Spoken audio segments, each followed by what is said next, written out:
Oke, Abah, aku mau tanya, kalau yang pertanyaan pertamaku, menurut Abah seberapa penting sih belajar ngaji Al-Quran buat anak-anak? Menurut Abah mah ngaji itu sangat penting sekali karena dari faktor penyeimbang untuk melaksanakan ibadahnya di masyarakat mereka. Maka dari sekarang itu harus dibimbing, dibina, dilatih jadi faktor kebiasaan mereka. Oke, Bah, berarti faktor kebiasaan ya, Bah. Terus kalau misalnya ketika mengajar nih, mengajar anak-anak, kalau dari Abah ada nggak sih cara atau metode biar anak-anak teh senang untuk belajar, terus untuk ngaji juga senang? Kalau yang selama ini Abah lakukan, dasarnya harus dari dirinya sendiri, dari Abah sendiri.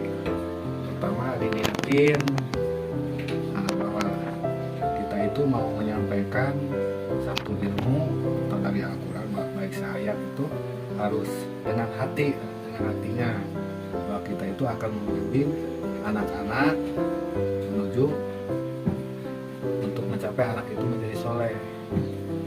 Nah, cara penerapannya sambil perhatikan karakter anak-anak itu.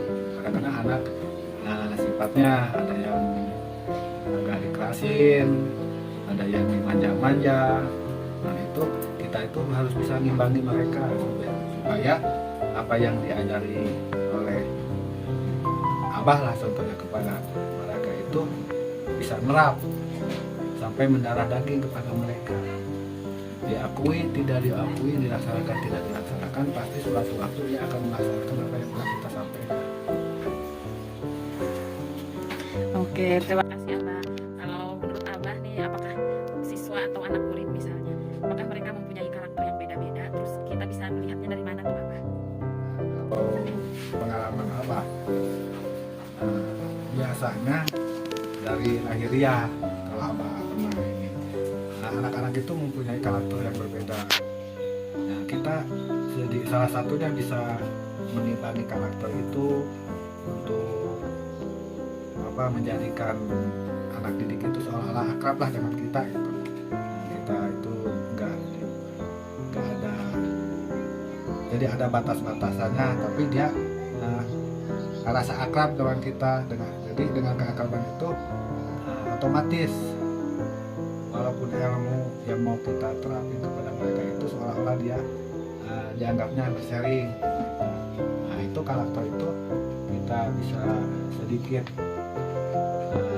memahaminya, akan muncul pada mereka seperti untuk kulit nih, kulitnya, terus rambutnya, biasanya itu karakter bisa ini, bisa kita mengimbangi atau sedikit bisa membaca lah itu lah. Jadi kita bisa mengimbangi anak itu, oh maunya gini nih.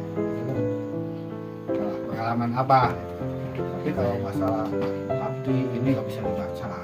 Tapi naluri orang kita bisa ini karena ada satu sinyal lah buat saling mengisi gitu. Kalau begitu, Abah. Siapa? Kalau kesulitan ketika mengajar, kira-kira apa aja Bah? Terus cara mengatasinya gimana? Kalau kesulitan, anak didik ada yang nakal, kita nggak usah ini, dia panggil secara mata ke satu ruangan, karena dia itu jangan merasa direndahkan dirinya, walaupun dia itu lagi menuntut ilmu, sedangkan guru yang mempunyai ilmu, dia yang mau menuntut, tapi dia itu jangan direndahkan, maka ditanyakan maunya gimana. Mungkin dia itu ada permasalahan di luar. Nah, kadang-kadang kan gini, orang itu tidak bisa menempatkan sikon. Kadang-kadang punya masalah di rumah disatukan dengan masalah di sekolah, nah gitu. Nah itu kalau di rumah masalah, ya di rumah lah tuntaskan. Di sekolah lain lagi, fokus untuk sekolah. Nah itu kalau disatukan otomatis lah, karena kemampuan manusia itu kadang-kadang nggak seimbang, akan brutal kalau terjadi hal-hal yang salah, ada tindakan yang melalaikan, merugikan diri sendiri baik orang lain. baik, terima kasih Abah sudah memberikan waktu dan pengalamannya. Assalamualaikum. Salah.